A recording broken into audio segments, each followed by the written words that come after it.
Caitlyn is a nightmare DC to deal with. Oppressive range, strong tower damage, and masterfully hidden traps make laning against her insanely frustrating.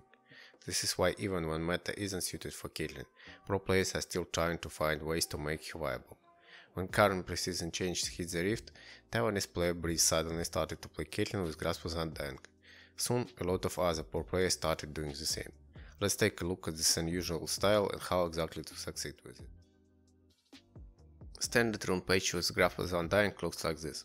This is basically a standard ADC page, but instead of Coup de Grace and Fleetfoot Walk, you get Grasp of Undying and a whole set of resolve page runes. No matter what are your preferences, you always take Grasp, Demolish and Bloodline. Grasp gives you the healing and additional damage on your auto attack poke. Demolish gives you more damage in towers. And Bloodline is your sustain during team fights and laning phase after 10 minutes. Take a notice that Breeze takes Revitalize, not Overgrowth in his page, and Overheal instead Drive. Why is this so? In theory, Overheal is the best laning rune because it basically gives you an additional health. Problem is that to have this additional health you constantly need to heal yourself. For a long time a way of self-healing for DC was hitting minions with Fleetfoot Walk and Lifesteal. Unfortunately, Riot nerfed Fleetfoot Walk to a point where only decent way to heal yourself as an DC is Lifesteal. This is where Grasp and Revitalize are coming in handy. Grasp healing is super strong compared to Fleetfoot Walk, and Revitalize buffs it even more. On top of it, Revitalize buffs healing from Lifesteal and buffs shields that you get from Overheal. So, using Grasp plus Revitalize plus Overheal plus Bloodline plus Doran's Blade gives you basically the same amount of healing and shielding that you had before Fleet nerfs. Just a few words about Bone Plating. This is a great rune that helps you in basically any situation but lowering the damage you receive. Even after nerfs it is one of the best runes in Resolve 3. Second Wind is good too, but it has no real synergy with Doran's Blade that is standard starting item for Caitlyn, so Breeze just takes plating. Basically idea of this rune setup is to give a lot of sustain, and when Caitlyn is at full health it means she can be more aggressive and pressure her lane opponents. Eventually she will get into a situation where she can start to damage towers, which is her game plan. Alright, statistically Breeze's rune setup is the best performing setup you can have, but is there any way to tweak this page? Bone Plating is straight up better because it makes any damage coming into you way less of a threat, but sometimes you will get melee support while playing against a lane with a super ranged mage that can match your auto attack range. For example, Vel'Koz, Brand, Zyrox, Xerath. This is where taking Doran's shield with second wind will help you a lot, especially since you don't need additional 8 damage from a Doran's blade to kill such opponents in the Olin situation. What about Overgrowth? Is it bad? No, it isn't, but if you are going for Overheal you should take Revitalize, while if you prefer to take Triumph then Overgrowth is better. Overheal Sheet is better for long trades, while Triumph is good for short burst trades. So before the game starts, check opposing team. Does they have any burst champions that will try to dive you, like Aurelia, Zed, Leona, any Malphite? If yes, then it's better to take Triumph and Overgrowth. If opposing team consists of champions that do sustained damage, like Sion, Brand, Kalista, then take Overheal and Revitalize. Overall, different pro players use a lot of different rune setups, but this is where you should remember your game plan. Your goal is to constantly push lane as hard as your lane matchup lets you, while poking opponents without attacks. Eventually, this playstyle will lead to a situation where you will be at full health and your opponents aren't, which will force them to back off to their tower and let you deal damage to it. Breeze uses a stock standard critical damage build. He goes Stormraiser into Rapid Fire Cannon into Infinity Edge with Berserker's Greaves. If game goes late, he runs up his build with Static Shift and some kind of lifesteal or defensive item. Today's Caitlyn synergizes well with current critical damage build, so there is no reason to use other items on her.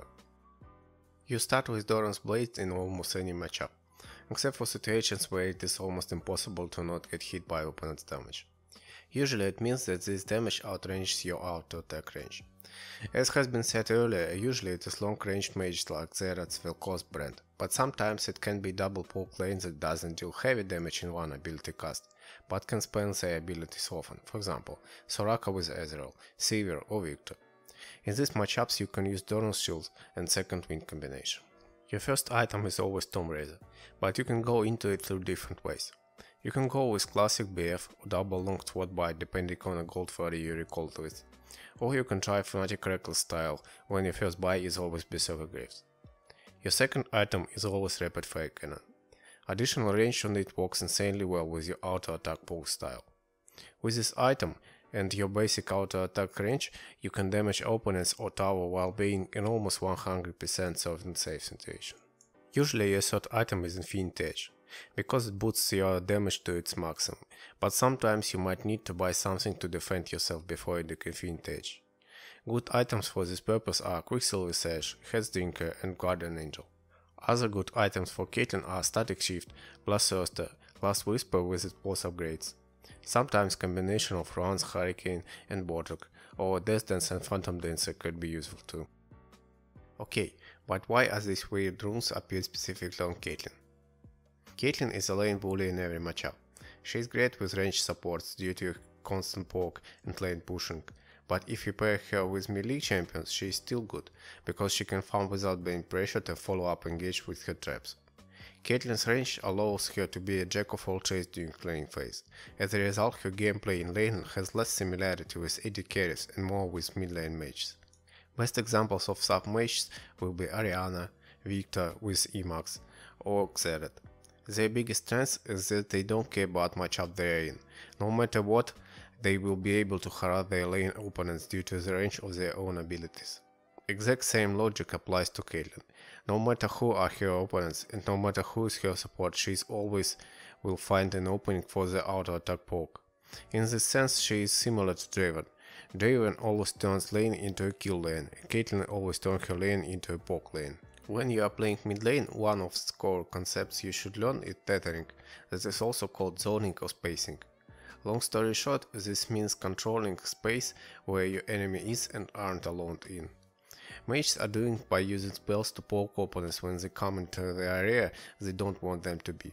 With Caitlyn you do the same, but instead of spells you use auto attacks.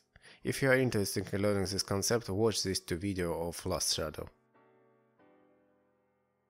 Year of 2018 wasn't the brightest for Chinese Team World Elite, but there was one strategy that worked insanely well for them and they used it from time to time until it paid payoffs.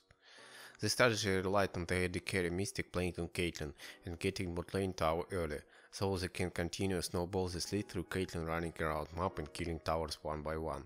This strategy was known for a long time, but it became even more relevant when Riot made Caitlyn's headshots work on towers. Another change that forced Caitlyn to play in such style is removing her headshot stacking iteration with Runaan's Hurricane.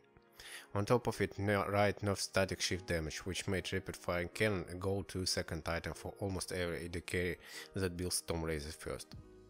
Cool thing is that Rapid Fire Cannon damage at range works on towers, which is a wet dream for champions that are focused on kill towers, and after all changes, Caitlyn is one of them. In 9th preseason, Riot added plate mechanics on towers, which made players get more gold from killing towers.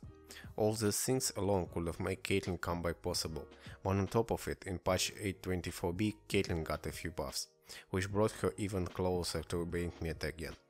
At the same time, during preseason, to increase players' desire of killing towers even further, Riot buffed Demolish, a rune that is focused purely on dealing extra damage to towers. And guess what? Caitlyn's goal is to deal damage to towers. Before we move on to reason number 3, one small warning about Demolish. In order to charge it, you need to be in 600 range of tower or closer, while Caitlyn's attack damage range is 650. Remember about it, and come a little bit closer to tower to use Demolish on it. Caitlyn got some changes in patch 8.11. She got her base health, base armor and health growth nerfed, while her base attack damage and attack damage growth got buffed.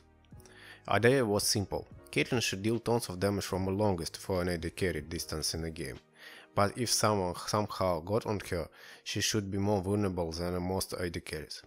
This is where Grasp Van Dyke comes in handy, because every time you're able to hit your opponent, you aren't just healing and damaging him, you get an additional base health. Basically, by using Grasp and maybe All Growth, you can negate End 11 patch nerfs and have same amount of health as all other AD carries, while having more attack damage and range. By the way, All Growth was changed in 9th preseason too. Now, when you kill 120 minions, you instantly get 45 bonus health and some more depending on your maximum health. Combined with health per level runes from the defense row of runes, you get a nice amount of health for an AD carry champion. Alright, but can other AD carries use this rune setup? In order to understand it, we need to remember what champion attributes make this rune setup useful. Our champion should have a long range, so he can harass with grabs easily. Our champion should be good at pushing minion waves. Our champion should be good at killing towers. If we check all AD carries, we understand that there aren't many champions that have all these attributes. Basically it is Ashe, Jinx, Kog'Maw, Tristana, Varus. We can instantly remove bottle champions, which are Ashe, Kog and Varus. They are too good with little tempo, plus having grasp will be overkill on healing for them. So we leave ourselves with Jinx and Tristana. Both of these champions are good tower killers and are nice at pushing minions. Problem with Jinx is that her range is good only when she uses her Q ability, and it takes a lot of mana to use it, especially in early game.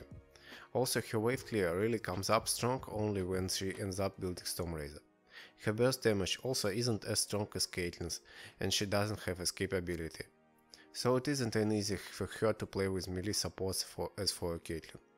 Basically, Jinx is a budget Caitlyn, so why use Jinx with this rune setup when you can just use Caitlyn? Tristana's biggest problem is her range.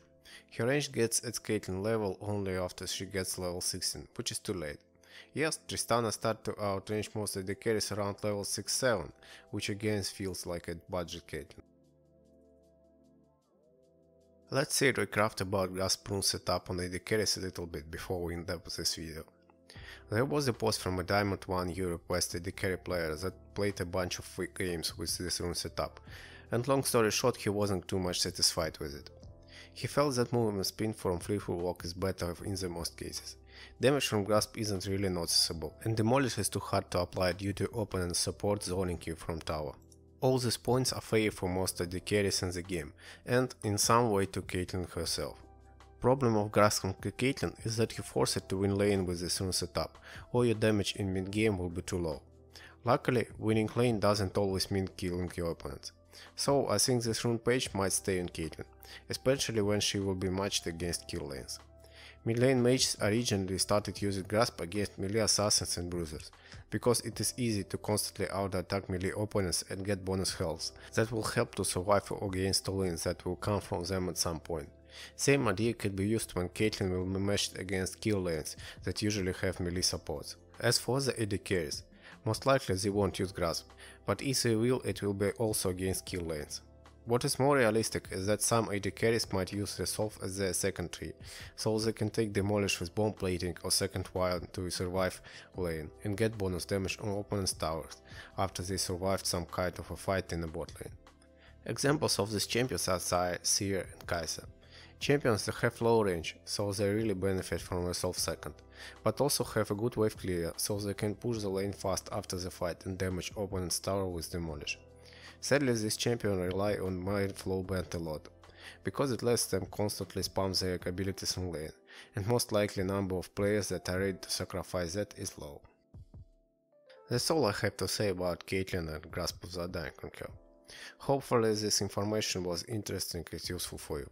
Please like, subscribe and comment this video. I will try to make my future content better. Thank you for sharing your time with me.